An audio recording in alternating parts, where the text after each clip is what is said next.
So the next game the narcissist plays is after they tried to condemn you, they tried to prove to you that you're guilty, that you will forever be guilty, that you are worthless, and they're trying to nullify you, to just completely destroy you and get you out of their way. But once they failed to do that, then the next game they play is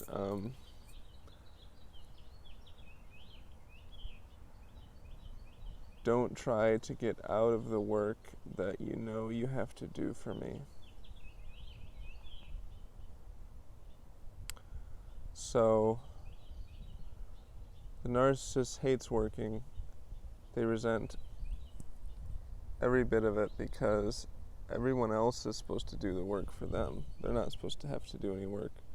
So anytime they have to do work, they feel like they shouldn't have had to do it.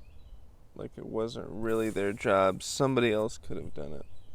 And everyone around them is basically there to serve them. They think of themselves like kings or lords, or everyone is their slave.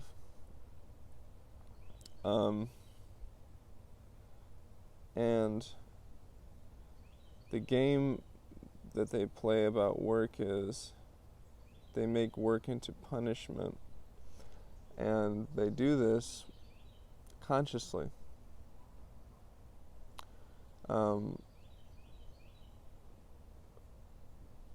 Because they don't want you to enjoy work. They're sadistic. They don't want you to enjoy anything. They want you to not ever be happy, not ever enjoy anything, and they want you to know that any work that you do is for them, and it's not going to be fun, and you can't get out of it. Don't try to get out of it. Remember that stuff that you have to do for me? Remember that? Hey, remember that? This is just a way for them to continue their control. The big game is you're guilty of something, you need to go to prison forever or whatever. And that is really the biggest thing, because if they can get you completely paralyzed in that notion, then they never have to deal with you again, because you're just going to be like benign.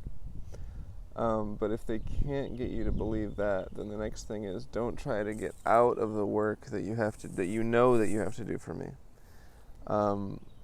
That's the thought that they plant into your brain.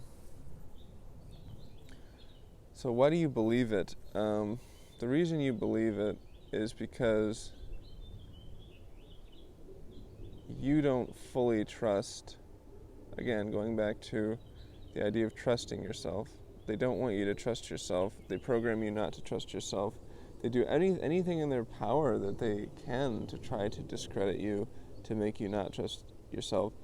And then somehow, miraculously, they are there. They suddenly appear. It's like, well, I'm the one that should be trusted. Obviously, I'm the leader here. So just trust me.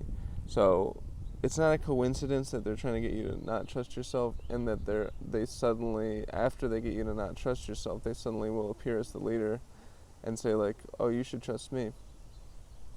So don't try to get out of the work that you know that you have to do for me, is the next game they play, and it's a much less dangerous game. But this is the narcissist that's getting weaker now. After you've deprogrammed yourself from the idea that you're guilty of some horrible thing, or the idea that you're not worthy of any relationship, or whatever other idea that they've managed to convince you of, or that you have to prove that you're right. I made that video about that, proving that you're right, and they force you into this never-ending battle about proving that you're right, like proving who's right or whatever. So the next thing is don't try to get out of the work that you know you have to do for me.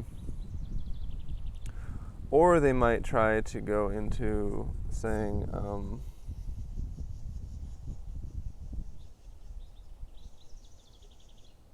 that you're not doing the right kind of work, or you're wasting your time with something that you shouldn't be doing. It's that kind of thing. It's like, what are you doing that's so important? You're just wasting your time. And they make you feel like you can't trust your own activity and your own sort of path. So how do you deprogram yourself from this? The way to deprogram yourself from this, of course, first is not to react, just like anything else. Don't give in to any reaction that they might try to induce in you. Just don't react to it. Like, be aware of what they're saying and acknowledge it, but then just don't react. The gray rock method, as it's called. And don't go, as you said, don't try to prove anything to them, because they won't listen. Remember, whatever they accuse you of, they are themselves doing. They are guilty of whatever they're accusing you of. That's how you know what they're guilty of. I mean, it's a really easy way to find out what they've been up to, is whatever they accuse you of. So if they're accusing you of not working hard enough, or doing the wrong work, or not doing the work that you know that you have to do for them, it's because they are feeling that way about you. They actually owe you something, or they haven't done something for you. And rather than own up to it, they're not going to turn it around and get double. They're going to get 2 servings of ice cream when you get 0, which is their whole thing. So be aware of that. If the narcissist starts playing this game with you, don't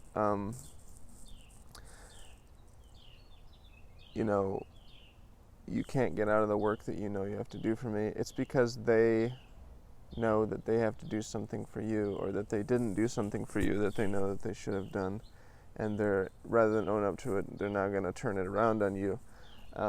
So be aware of that, and then also be aware that no matter what it is that you're doing, or whatever work that you're doing, their commentary on it is a reflection of them. It's not a reflection of you. It can't be a reflection of you, because they don't know anything about you. They only know things. I mean, they only know your flaws and your insecurities. They don't really know anything about you. So everything that they're criticizing about you about is a reflection of them, and it can't really be anything else, because they don't know anything else. All they know is themselves. That's all they care about. So just be aware of this next stage of this next game, and I'm calling it. Don't try to get out of the work that you have to do for me.